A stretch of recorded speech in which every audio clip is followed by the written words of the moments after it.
নমস্কার, বাংলা জ্ঞান হাব চ্যানেলে আপনাদের সকলকে স্বাগত। আমেরিকা এখনো পর্যন্ত তাদের 20 বছর ইতিহাসে সবচেয়ে বড় সেনাবাহিনী মোতায়েন করলো এবং পৌঁছে গেছে।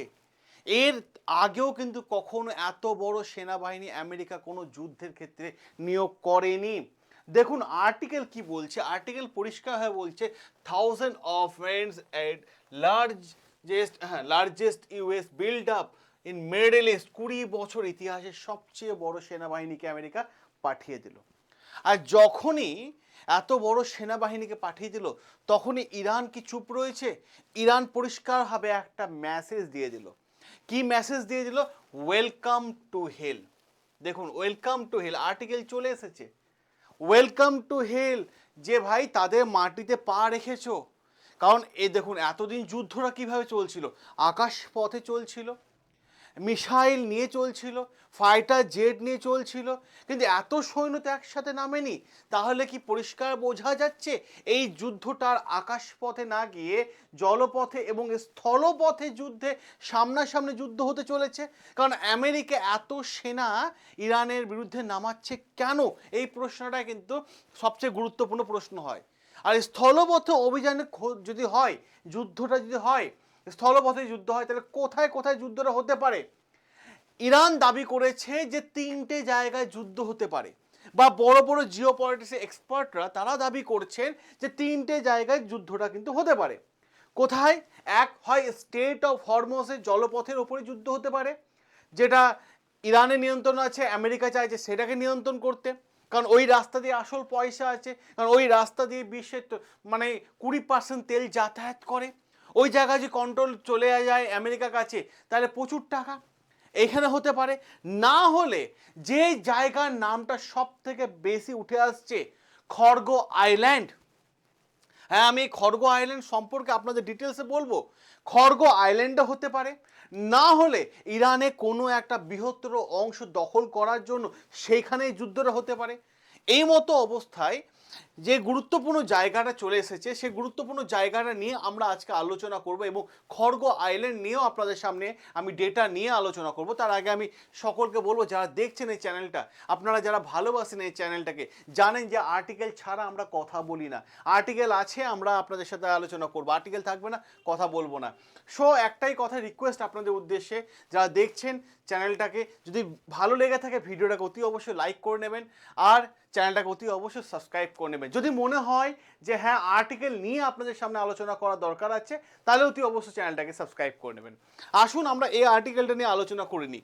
দেখুন এই যে বিষয়টা হয়েছে, যেখানে পরিষ্কারভাবে ইরান এতগুলো যখন আমেরিকা সেনা নামিয়েছে, মোতায়েন করছে, তখন ইরান জানিয়ে দিয়েছে যে ভাই ওয়েলকাম টু হেল, তোমরা যদি আসো, নরকে তোমাদের জন্য স্বাগত, নরক তোমাদের জন্য অপেক্ষা করছে। কেন, কি বলছে দেখুন, এখানে বলছে যে যদি আসো তাহলে কফিন কফিন হয়ে তোমরা ফিরবে, হেঁটে আর ফিরতে পারবে না, কফিনে তোমরা ফিরবে, এরকম ধরনের কথাবার্তা বলে দিয়েছে কে?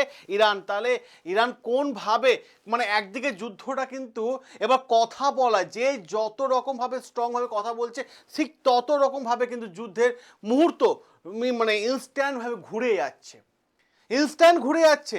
কারণ পরিষ্কারভাবে একটা দেখা যাচ্ছে যে তার এই যে ইরান এই মুহূর্তে যে হুমকি দিয়েছে ওয়েলকাম টু হেল, তোমাদের নরকে তোমাদের স্বাগত, তার মানে কি? তার মানে আমেরিকা যা করতে যাচ্ছে ইরানের বিরুদ্ধে, সেটা ইরানকে আগে থেকে ক্যালকুলেট করে বসে আছে, সিদ্ধান্ত নিয়ে বসে আছে। তাহলে আমেরিকা কি করতে যাচ্ছে? স্থলপথে অভিযান করতে যাচ্ছে, লড়াই করতে যাচ্ছে, এইটাই গুরুত্বপূর্ণ জায়গা। আর তারই মাঝে এই সময় এমন কিছু ঘটনা আমার চোখের সামনে চলে আসলো, যেটা আমেরিকার আপনি বলতে পারেন আমেরিকা মানুষের চোখে ডোনাল্ড ট্রাম্প অনেকটা নেমে গেছে। কেন বলছি? কারণ সৌদি আরবে ক্রাউন প্রিন্সকে অশালীন ভাষা দিয়ে আক্রমণ করেছে ডোনাল্ড ট্রাম্প, নিজে কথা বলার মতো সে সীমা ছাড়িয়ে গেছেন। আর এই সব আমি বিশ্লেষণ করব আপনাদের সামনে, আরও একটা ভিডিও আনবো আপনাদের উদ্দেশ্যে এই সব বিষয় নিয়ে। কারণ আমেরিকা গর্ব ছিল, সেই আমেরিকা গর্ব কিন্তু কোথাও না কোথাও যেন আঘাত পাচ্ছে এই ডোনাল্ড ট্রাম্পের এই ব্যাপারগুলোকে নিয়ে। অপরদিকে যদি আমরা আরো একটা বিষয় দেখি এই মুহূর্তে, এদিকে ইরান বলছে ঠিক আছে তোমাদের সেনা এসে গেছে, কোনো অসুবিধা না, আসতে দাও, যত আসবে ততই লড়াইয়ের ময়দানে দেখা হবে। এখনো পর্যন্ত প্রায় প্রচুর সেনা নেমে গেছে, বলছে ট্রিপল জাহাজের মাধ্যমে আসছে, এবং যদিও ট্রিপল জাহাজের মাধ্যমে আগেই এসে গেছে 27 মার্চ, তারপর 29 মার্চ সেটাকে প্রকাশ করা হয়েছে যে হ্যাঁ ট্রিপল জাহাজের মাধ্যমে 1500 সেনা পাঠিয়ে দেওয়া হয়েছে। জলপথ সেনা এখনো পৌঁছে গেছে, সেটা পুরোপুরি রুট মার্ক করছে আমেরিকা, সম্পূর্ণভাবে ফাইটার জেটের সঙ্গে, ফাইটার জেটের এক্সপার্টদের সাথে কথাবার্তা বলা শুরু করে দিয়েছে। আর এর জন্য কি ডোনাল্ড ট্রাম্প বলেছিলেন যে 6 এপ্রিল পর্যন্ত যুদ্ধ বিরতি স্থগিত রাখতে? কারণটা কি তাহলে এবার যে দেখা যাচ্ছে সেনা মোতায়েন হচ্ছে, তাহলে এখানে কি ডোনাল্ড ট্রাম্প বড় কোনো আক্রমণের কি পরিকল্পনা করছেন? এটা একটা গুরুত্বপূর্ণ জায়গায় চলে আসে, প্রশ্নটা গুরুত্বপূর্ণ জায়গায় চলে আসে।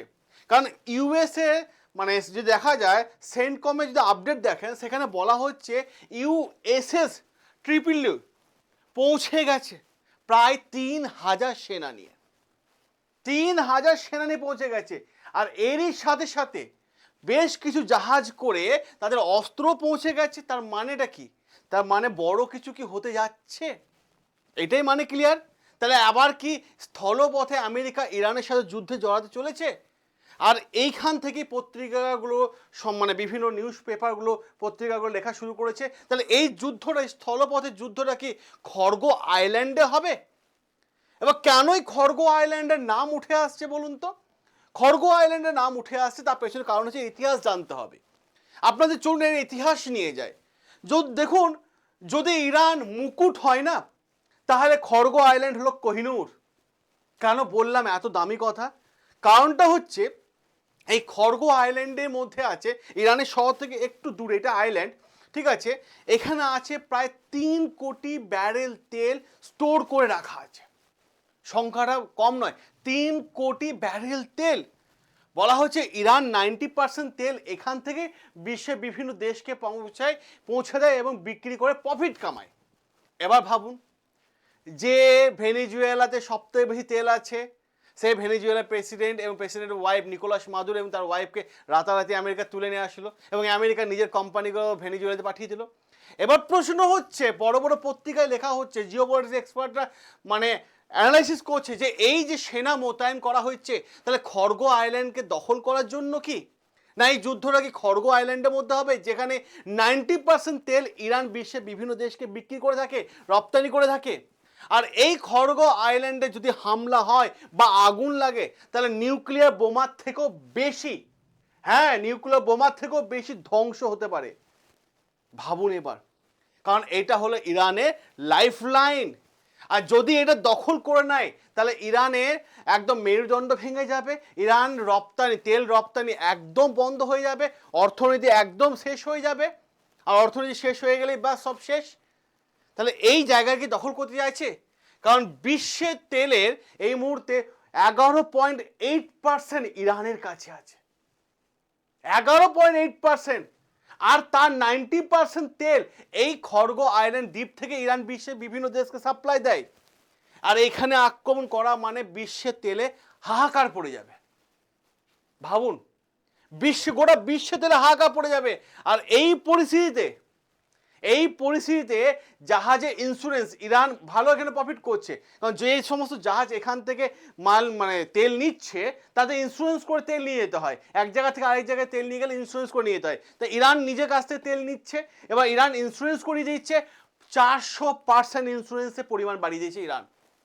ভাবুন, তাহলে প্রতি জাহাজ পিছু 17 ভারতীয় টাকায় 17.5 কোটি টাকা করে টোল নিচ্ছে কে? ইরান। তাহলে ফলে ইরান লাভের অবস্থান এখন 17.5 কোটি টাকা। ভাবুন সংখ্যাটা। তাহলে কি এই যুদ্ধটা কি খড়গ আইল্যান্ডে হতে যাচ্ছে? কারণ আমি আপনাদের বেশ কয়েকটা কথা বলি এবার যুদ্ধের পরিস্থিতি নিয়ে। ডোনাল্ড ট্রাম্প 22 মার্চ হুমকি দেন যে আমি 48 ঘন্টা আলটিমেটাম দিলাম, 48 ঘন্টার মধ্যে হামলা হবে ইরানের মধ্যে, মারাত্মক হামলা। এক, তারপর পাল্টা হুমকি দিয়েছিল ইরান যে ভাই আমাদের উপর হামলা হলে ভাই তেল আরোই বন্ধ করে দেবো। সেখান থেকে ডোনাল্ড ট্রাম্প পিছু হাঁটে এরপর যদি দেখেন আপনারা 22শে মার্চে বা 23শে মার্চ সন্ধ্যাবেলা আবার একটা হুমকি দেয় যে আমি 5 দিনের জন্য এই যে ইরান ইসরায়েল আমেরিকা যে যুদ্ধ চলছে তার সিজফায়ার সম্পূর্ণ বন্ধ রাখলাম। তারপর আবার 27শে মার্চ তিনি ঘোষণা করলেন যে 10 দিনের জন্য এই মানে সিজফায়ার ঘোষণা করছি। তাহলে ব্যাপারটা কি? তাহলে সময় কিনা বেচার মধ্য দিয়ে কি চলছে বিষয়টা? কেন বলছি? তাহলে ডোনাল্ড ট্রাম্প কি সময় নিয়ে তার সেনা ঠিকঠাক মতো জায়গায় সেট করছে? প্রশ্ন তো এই জায়গায় হচ্ছে। কিন্তু সমস্যায় পড়ছে, আলোচনা পদ্ধতিতেও আসছে জিসিসি কান্ট্রিগুলো, যেমন সৌদি, কাতার, বাহরিন, ওমান, এরা না ডোনাল্ড ট্রাম্পে বা আমেরিকার দিকে সাপোর্ট যেতে পারছে, না ইরানের দিকে যেতে পারছে। সব কিছুই যেন একটা পুরো মানে পরিকল্পনাভাবে প্ল্যান হয়ে চলছে। আর এই মতো অবস্থায় আগামী দিনে কি হতে চলেছে তার আন্দাজটা নিশ্চয়ই আপনারা ঠিকঠাক মতো করতে পারছেন। সর্বশেষ যদি আমি আপনাদের উদ্দেশ্যে রাখি, মোট কথায় আমেরিকাও যুদ্ধের প্রস্তুতি নিচ্ছে, অপরদিকে ইরানও পুরোপুরি প্রস্তুত। তাহলে এই যুদ্ধটা কি খড়গ আইল্যান্ডে হতে চলেছে, নাকি স্টেট অফ হরমুজের হতে চলেছে, নাকি ইরানের কোনো বড় সড়ো জায়গা দখলের জন্য হতে চলেছে? এই প্রশ্নটা আমি আপনাদের উদ্দেশ্যে রাখলাম। আপনারা কমেন্ট করে জানাবে আপনাদের নিজস্ব মতামত। সকলে ভালো থাকবেন, সুস্থ থাকবেন। আমি এখানেই আর্টিকেলটা শেষ করলাম। এরপর আরও একটা গুরুত্বপূর্ণ আপডেট আছে, আমি যেটা খুব দ্রুত আমি আপনাদের সামনে শেয়ার করবো এবং অ্যানালাইসিস করে দেবো। দেখা হবে আপনাদের সাথে নেক্সট আর্টিকেলে। আর হ্যাঁ, যদি মনে হয়ে থাকে যে এতটুকু আপনি নতুন ইনফরমেশন পেলেন, তাহলে বুকে হাত রেখে চ্যানেলটাকে সাবস্ক্রাইব করে নেবেন, ভিডিওটা লাইক করে দেবেন এবং সকলে কম বেশি ফেসবুক হোয়াটসঅ্যাপে আছেন শেয়ার করে দেবেন, মানুষ যাতে আরও জানুক যে বর্তমান যুদ্ধের আপডেট কী কী আসছে।